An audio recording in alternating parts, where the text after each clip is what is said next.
Hey, what's going on? Today we're going to be taking a look at a brand new retro handheld console known as the RG40XXV. And some of you may have been a bit concerned because it's been about 2 weeks since Anbernic has released a handheld, but here it is, the RG40XXV.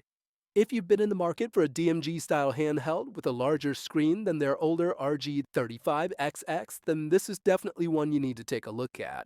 We've got an analog stick, a little bit of RGB. They've been kind of adding that to everything recently. It's got a 4-inch IPS display that's fully laminated, so we've got some really good viewing angles. And one of my favorite things here is the D-pad. I would love to see this in upcoming handhelds, and of course we will see more handhelds be released down the road. Round back, we've got our shoulder buttons and triggers. These are non-linear, and we're going to be playing a lot of retro games on this, so it really doesn't need linear triggers on this unit. And one thing you might notice here is there's no battery compartment, so in order to get to that battery, you will have to remove these 6 screws on the rear of the unit. I wanted to give you a little size comparison between the RG35XX, which was their last DMG-style handheld, and as you can see, the new RG40XXV definitely dwarfs it. The older one had a 3.5-inch IPS, really great for just throwing right in your pocket, but if you're looking for something a bit bigger and love this style, then I would definitely take a look at this newer version. When it comes to I/O, over here on the left-hand side, we've got our volume rocker and a micro SD card slot. Moving over to the right-hand side, power button. We've also got a reset button and one more micro SD.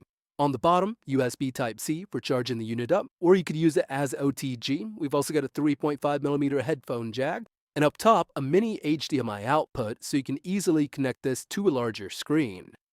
Taking a look at the overall specs here, we've seen this before, actually time and time again with their RGXX devices. With this, we get the H700, it's a quad-core A53 at 1.5 GHz, Mali G31 MP2 GPU, 1 GB of RAM, but with this we get that 4-inch IPS display with a resolution of 640 by 480, single front-facing speaker, and a 3200 mAh battery. They claim up to 6 hours of battery life out of this. And yeah, we're going to get the same kind of performance on this that we did with their other RGXX devices powered by that all-winner H700.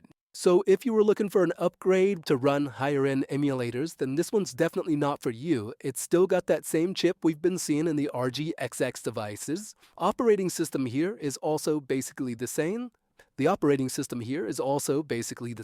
is Linux. And since we've got a little bit of RGB here, the main difference between this and, let's say, the RG35XX OS would be our RGB control.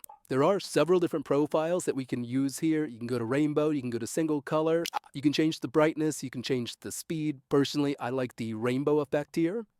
But other than that, a lot of this stuff stays the same in the operating system. And as for the H700 CPU here, through all of my testing, basically what we can do up to is around PSP, and even then, we're not going to run every single game without frame skip. There are some that are still going to struggle, but this does offer full-speed emulation for thousands and thousands of different retro games underneath PSP.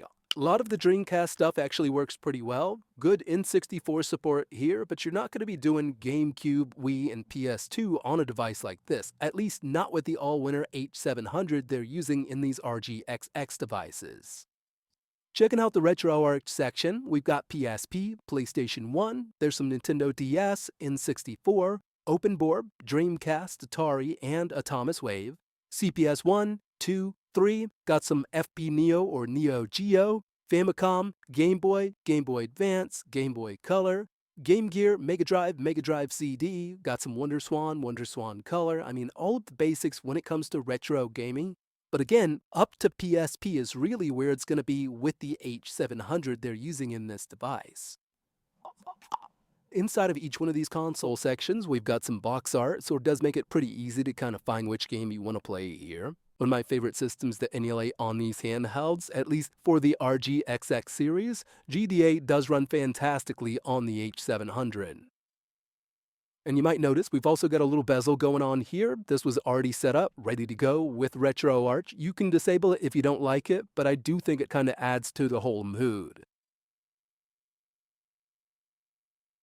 Another system the H700 handles amazingly is PlayStation 1, and with this, I didn't have to do any pre-configuration. You can use the analog stick or you can use the D-pad.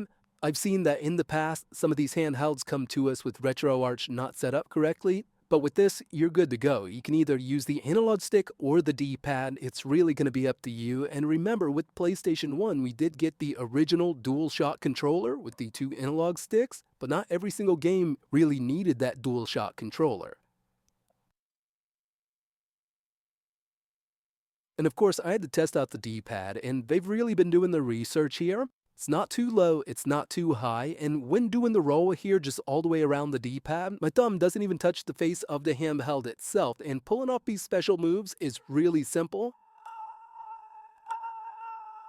I can tell that whoever designed these Mood B pads really does love fighting games, because this one feels so good for something like Marvel vs. Capcom 2.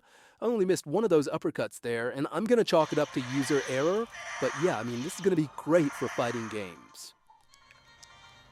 Own an RG35 device and you're having fun playing it right now, there's really no reason to upgrade. You're going to get the same kind of performance out of this that you would out of the first H700 RG device that they released to the market. So you're really not going to be missing out on anything unless you absolutely have to have that larger screen and a much better D-pad. So this is one of the best D-pads they've released in a long time. On their much older devices, those were definitely some of my favorite D-pads, and this one is coming right back to where it was. Feels great, awesome roll, you can pull off those moves, you can play platformers with it without missing steps. It's a great D-pad on this unit. But other than that, when it comes to raw performance, you're not going to see an upgrade over the other RGXX devices with the all-winner H700. And that's something that a lot of people want to see. They just want to see something that'll run higher-end emulators, because right now we're still kind of stuck in limbo with these lower-end retro handheld consoles. It's really going to be a price-to-performance area here. You can upgrade to something more powerful, let's say like the Steam Deck, but you're going to pay more, it's a larger form factor, you're going to get less battery life. But of course, it does have a more powerful CPU and GPU in it. Really, right now, what we've got going on with the retro handheld market is the same CPU used across the board in different form factors. So in the end, it's up to you. Do you want a vertical handheld? Do you want a horizontal handheld? Do you want something with or without analog sticks, a flip-up screen, no flip-up screen, smaller so it'll fit in your pocket, larger so you can actually see the screen while you're playing it and you don't have to hold it right up to your eyeball? But with all of the retro handhelds on the market right now, it does make it a little harder for the end user to choose exactly which one they want.